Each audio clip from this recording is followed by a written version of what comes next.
toutes et à tous, toujours en direct sur les plateaux de GE Channels, sur le salon Global Industrie qui bat son plein. J'ai le plaisir d'accueillir maintenant sur le plateau Philippe Contet qui est directeur général de la FIM. Bonjour.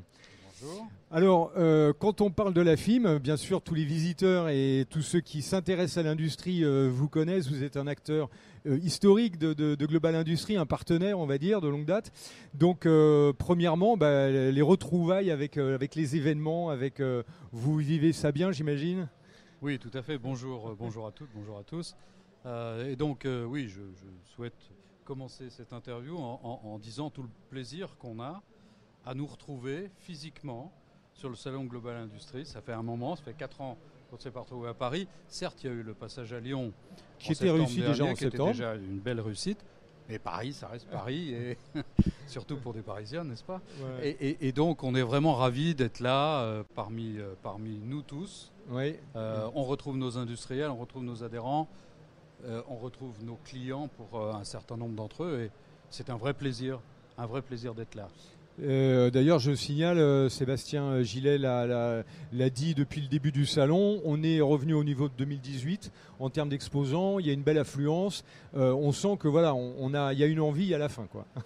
Écoutez, oui, je confirme les chiffres je confirme, je n'ai pas confirmé, mais voilà, Sébastien nous a rappelé le nombre d'exposants, et donc ce qui est très bien parce qu'on revient au niveau 2018, comme vous le disiez. Moi, j'espère très franchement qu'en termes de visitorat, ce sera même mieux. On dépasse. Voilà. On va faire en sorte que... Tout à fait. Alors, on va démarrer avec quelques chiffres sur la FIM pour planter le décor un peu et rappeler un peu l'importance de cette fédération aujourd'hui dans l'industrie. Tout à fait. La Fédération des industries mécaniques, donc la FIM, c'est l'organisation représentative du secteur mécanicien. Alors, secteur mécanicien qui est composé de 4 parties. Il y a tous les fabricants d'équipements de production pour tous les secteurs de l'économie. Il y a des fabricants de composants et de sous-ensembles pour des produits clients. Il y a tout ce qui est fabrication de pièces sur cahier des charges, ce qu'on appelle plutôt la sous-traitance, donc la forge, la fonderie, l'usinage, l'emboutissage, le traitement de surface, etc. Et puis enfin, une activité B2C pour un petit secteur qui est les arts de la table, et puis l'outillage. Alors, les industries mécaniques en 2021 ont fait une assez bonne année. Et pour tout dire, ont à peu près récupéré le trou d'air de 2020. Elles ont fait un chiffre d'affaires de 134 milliards d'euros en 2021, 40% à l'export direct, et pratiquement les 2 tiers du chiffre en export indirect, quand en fait les produits qu'on vend à nos clients français sont intégrés dans des équipements qui sont exploités à l'étranger. Nous sommes au 6e rang mondial. Et puis, nous sommes le premier secteur en termes d'emploi, premier secteur industriel en termes d'emploi, avec un tout petit peu moins de 600 000 collaborateurs. Et donc, c'est un secteur industriel important, bien évidemment, avec une dernière caractéristique, 10 600 entreprises de plus de 10 personnes. Exactement. Mais, donc 90% sont des PME. Tout à fait. Et donc, si on parle, puisque la réindustrialisation responsable est un des slogans majeurs de cette édition, on voit que vous avez aussi une carte à jouer sur cette dynamique à recréer en France et en Europe. On va parler de l'Europe là juste après. Vous avez une part importante à jouer dans ce maillage nouveau du territoire qu'il faut mettre en marche et en route. Vous avez complètement raison, c'est-à-dire que les industries mécaniques sont présentes sur tout le territoire. Absolument. Elles ne sont pas concentrées en Île-de-France. D'ailleurs, la première région en termes d'importance, première région mécanicienne, c'est Auvergne-Rhône-Alpes. Après, on va trouver Pays de la Loire, Hauts-de-France. Ça montre bien, l'Île-de-France doit être le 4e, donc voilà. Ce matin, j'avais quelqu'un du Grand Est à Strasbourg, Huron, qui sont là-bas, voilà, exactement le Grand Est aussi. On voit, il y a quand même une bonne répartition. Il faut accélérer, il faut aller plus loin, mais... Tout à fait. Il y a une bonne répartition sur tout le territoire. Je suis totalement d'accord avec vous. Alors, je vous ai dit qu'en 2021, donc c'était une bonne année. On était remonté à des chiffres pratiquement ce qu'on avait en 2019. Et je dois dire que Sur le deuxième semestre 2021, on a quand même eu quelques petites difficultés. Première difficulté, c'est sur les approvisionnements en métaux, qui sont devenus de plus en plus difficiles, avec des prix des métaux qui ont augmenté énormément. Et puis enfin, sur le dernier trimestre, on va dire, 2021, une augmentation très significative des prix et des coûts de l'énergie, du gaz et directement lié au gaz, de l'électricité. Alors, en 2022, on peut se projeter. Tout début 2022, tout allait très bien. Les carnets de commandes étaient pleins. Et donc, jusqu'au 24 février. Jusqu'au 24 février. Tout à fait, jusqu'au 24 février, vous avez raison. Où là, effectivement, les choses se sont compliquées considérablement parce que il faut savoir que la Russie, la Biélorussie et l'Ukraine, donc les pays, entre guillemets, sous sanctions, ce sont des pays qui représentaient 15% de l'apport, de l'import d'acier sur le territoire européen. Et donc, du jour au lendemain, il manque 15%, je dirais, en matière de disponibilité d'acier. Du côté de la sidérurgie, il manque aussi du minerai de fer et du coke pour arriver à fabriquer de l'acier.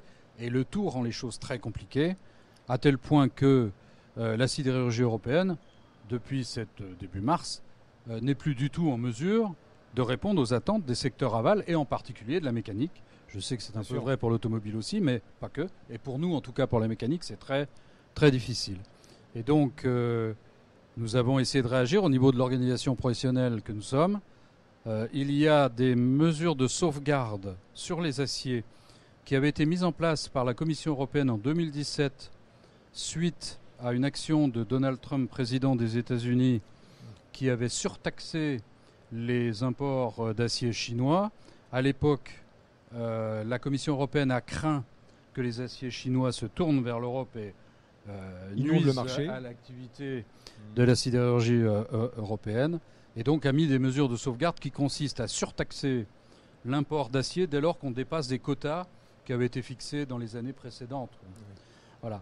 Et donc on se bagarre aujourd'hui pour arriver à éliminer, à annuler temporairement au moins ces mesures de sauvegarde, ce qui permettrait aux industriels mécaniciens qui n'arrivent pas à obtenir dans des conditions correctes de prix et de délai les aciers dont ils ont besoin pour travailler, ça leur permettrait d'aller les chercher dans les territoires pas très lointains d'Europe, en Turquie, en Inde, etc.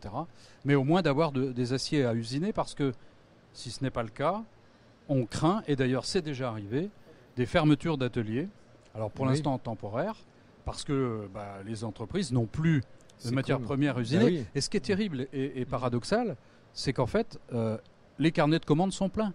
Elles ont des commandes des clients, mais ils n'arrivent pas à les fournir. Exactement, parce que la ressource, on se rend compte que c'est vital. Et effectivement, les nations qui sont sous sanction actuellement étaient des grands partenaires, des gros sur le marché. Fournisseurs. Absolument. Exactement. Alors, si on est sur le maillon européen maintenant, il y a peut-être justement des rapprochements, des concertations qui se sont développées. On le voit, ça fait bouger les lignes quand même, ces problématiques. Ça force à se réinventer un peu.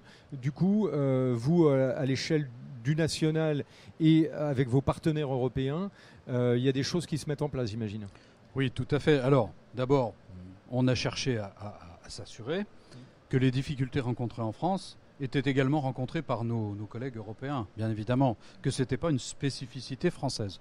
Donc là, on peut confirmer que, en particulier sur les mesures de sauvegarde de l'acier, à la fois nos collègues allemands, collègues italiens et collègues espagnols, on a travaillé tous ensemble, et notre fédération européenne qui s'appelle Orgalim a écrit à la Commission européenne en direct pour demander la levée temporaire de ces mesures de sauvegarde. Donc c'est bien une illustration des besoins que nous avons tous au niveau européen et qui confirme la production insuffisante de la sidérurgie européenne. Aujourd'hui, ces mesures de sauvegarde, elles ne font que protéger cette sidérurgie. Ce sont des mesures qui conduisent à renforcer encore l'inflation et l'augmentation des prix et renforcer bien sûr la pénurie. Tout à fait. Donc il y a un effort à fournir auprès de la Commission en termes d'agilité, de réajuster en fait les réglementations vis-à-vis du contexte qui est vraiment hors norme. Si on parle maintenant du national et de la réindustrialisation, quelles sont les perspectives ou dans le secteur de la mécanique comme ça va être d'avoir des territoires, des clusters, de développer un maximum je ne sais pas, de pôles un peu compétitifs en région? Comment vous voyez les choses? À ce stade, je dirais malheureusement, nous ne sommes pas dans une situation d'agir à des niveaux territoriaux, régionaux, etc.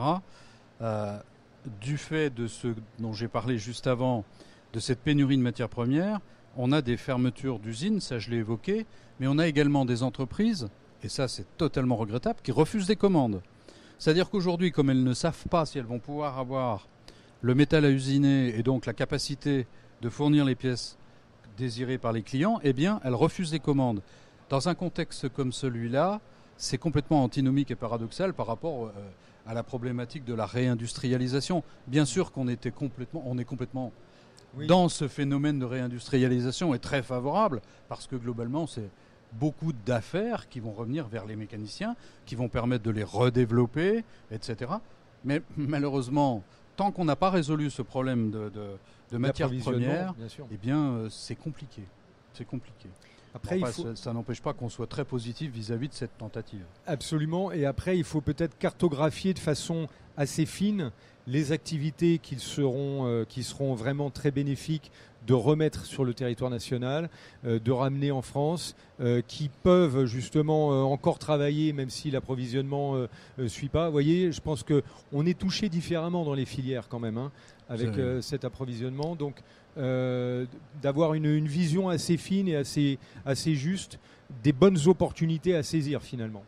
Oui, vous avez raison. Alors, j'ai décrit très rapidement tout à l'heure l'ensemble des activités mécaniciennes, mais il est clair que l'AFIM, elle fédère 20 syndicats professionnels, chaque syndicat ayant son activité propre dans un domaine particulier.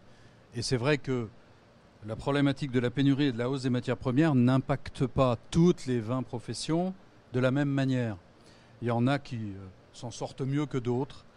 Et donc la réindustrialisation, c'est-à-dire le rapatriement d'activités qui étaient sorties hors territoire pour un certain nombre de secteurs clients, eh bien, vont pouvoir effectivement plus facilement que d'autres, je dirais, se positionner en matière de... Il faut toujours être compétitif, bien sûr, pour gagner les commandes, mais ce sera plus facile pour eux que pour d'autres. Moi, je pense en particulier au secteur de l'automobile, par exemple, où là, la pression des donneurs d'ordre est telle que la réindustrialisation en matière de fourniture de pièces montées dans les automobiles risque encore de poser quelques questions, sachant d'autant plus que la politique des constructeurs a été plutôt de fabriquer les véhicules en grande quantité plutôt hors du territoire national. Donc ça ne milite pas dans le bon sens pour nous actuellement, mais tous les espoirs sont permis et on espère bien effectivement d'être en mesure de répondre favorablement aux demandes dans ce domaine. Tout à fait, et c'est probablement aussi une occasion de repenser le monde. Aujourd'hui, on voit quand même entre le transport, le fret, la logistique des containers, tout ce qui a changé finalement au fil de ces crises, quand on voit un peu la Chine, l'Inde aujourd'hui qui sont un peu fermés, qui restent un peu, qui gardent leurs ressources parce qu'ils disent tiens, on craint la pénurie. Donc ça invite quand même à se repositionner, à se réinventer un peu. Oui, vous avez complètement raison. Je dirais que avant cette problématique de hausse matières premières, de pénurie, etc., la première crise, le grand changement a été créé par la crise sanitaire, bien sûr, avec les problèmes de logistique, de transport et donc de capacité, je dirais, d'aller chercher en Chine, par exemple, c'est vraiment le grand exemple, mais d'aller chercher en Chine ce que on avait pu trouver auparavant sur le territoire national. Ça milite plutôt dans notre avantage. Bon, maintenant, l'autre chose qui est importante et qui va dans notre sens, c'est effectivement la politique sanitaire d'un certain nombre de grands pays, dont la Chine.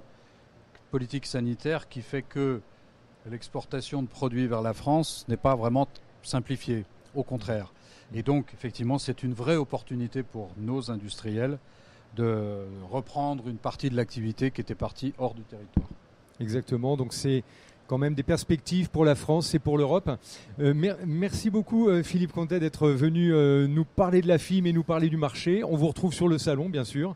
Eh bien évidemment, la FIM un stand partagé avec le C-Team 5C61. Je vous invite tous à venir nous voir. C'est aucun parfait. problème et merci beaucoup pour cette interview. Très bon salon à toutes et à tous et à bientôt.